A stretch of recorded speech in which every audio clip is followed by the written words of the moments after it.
morning, everybody. I'm Barrett, and welcome to a special episode of What a Twist. Today is May the 4th, so as you can well imagine, we are going to be celebrating some Star Wars today.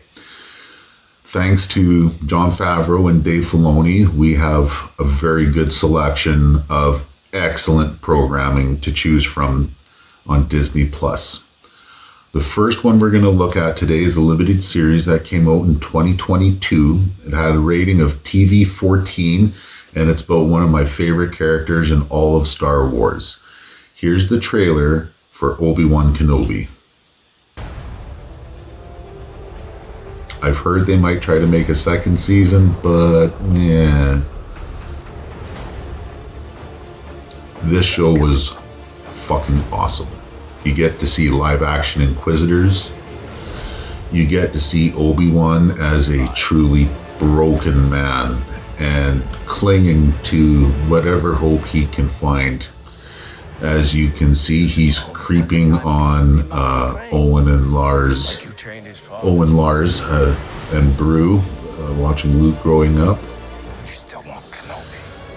Ewan McGregor was excellent, and hopefully this isn't too much of a spoiler, but they got Hayden Christensen back to reprise Anakin in some flashbacks.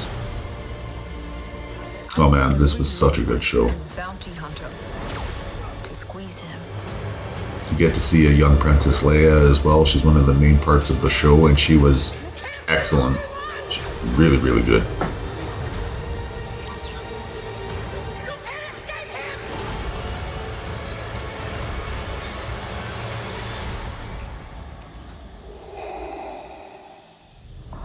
Something so iconic of the way he breathes through that machinery. If somehow you haven't had a chance to watch this yet, if I'm not mistaken, my editor, Daryl here, hasn't had a chance to watch it yet either. And I've told him, and I'm going to tell you, you're not going to regret watching this. This show is easily a 10 out of 10. If you're a real fan of Star Wars, if you have any issues with it, just try to look past them. It was well written, well acted, and everything about it was awesome. So I say watch it. And if you're not sure, our next entry is a documentary that came out a few months later. It's called Obi-Wan Kenobi: A Jedi's Return. And here's the trailer for it. It's only an hour long. I remember clearly the first time I saw Star It has a rating of TV 14, just like the series. It's a surreal world to be a part of. Coming back to it after all these years was very meaningful to me. My first day on set, I shouted, "Obi-Wan!" I saw a hand go up. I find a lot more appreciation for these shows once I've seen the type of effort and work goes into them. I love these kinds of featurettes. Obi-Wan Kenobi is Some people won't give two shits, but I fucking loved it. I don't think I'd imagined the scale of the series. It blew my mind. Deborah Chow did an excellent job directing the episode. She was fucking great at her job. It's in everybody's life.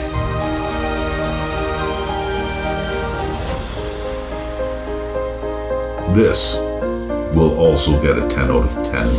Fucking love this. Okay, and for our final entry today, it took me a very long time to finish this series. I started it with my sister. We got about 4 or 5 episodes into it, and then, I don't know, just lost interest in it, I guess. So it sat on my watch list for months, and she didn't care if I continued to watch it by myself, so I did. And I just finished it, I think, maybe about a week ago. It is the prequel story to my favorite Star Wars movie, which is going to maybe surprise some people, but my favorite Star Wars movie is Rogue One. Fucking love that movie. This is about its title character. His name is Andor. And that's the name of this show. It's Andor, and here's the trailer for it.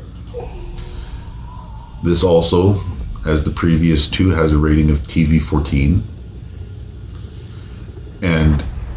at a recent Star Wars convention, they've just announced that they are going to be putting out a second season of this, and I can't fucking wait. To steal from the Empire? To just walk in like you belong? Yeah, so you see through flashbacks So fat and satisfied. how we got to be where he is. Imagine that someone like me. You get to see a lot of things happen on Coruscant, which was pretty cool. Like you wouldn't have thought that maybe seeing the Senate chamber still there and being used, but not in the way that it was in episode, what was it? Was it The Phantom Menace, episode 1? And even episode 2 or 3? They showed it a few times, and you get this sense of this huge, immersive place, and it just seems so empty after the Empire's taken over. What you will. Let's call it war. Forrest Whitaker coming back as Saw Gerrera. Are you fucking kidding me? Pockets of fermenting. This is all about espionage and spies, and Are you a fish? it doesn't have a whole bunch of action, but it doesn't need it to be good. And it's better than good. This show was great. Fucking love this. As you just saw, when it does have action, it's pretty cool. I'm an irritation. There's a shot right at the end, probably one of the best parts of the whole series. No. This is what revolution looks like. I'm tired of losing.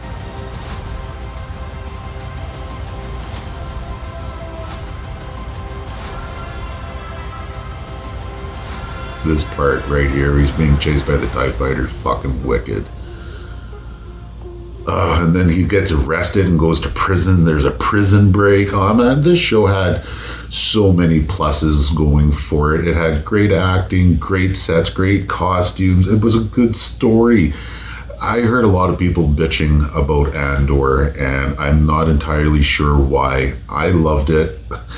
Big surprise. I'm going to give this a 10 out of 10. If you like Star Wars, you should like Andor. I thought it was excellently done, and like I said a little while ago, I really can't wait for the second season to come out. It'll be phenomenal. Hopefully they'll start introducing more characters like that big Imperial droid K2SO or something like that, whatever his fucking name was. But yeah, that's it. May the 4th be with you, as fucking cheesy as that sounds. Thanks for tuning in and watching. If you could like and subscribe to the channel, we really appreciate it, all right? Have a good one.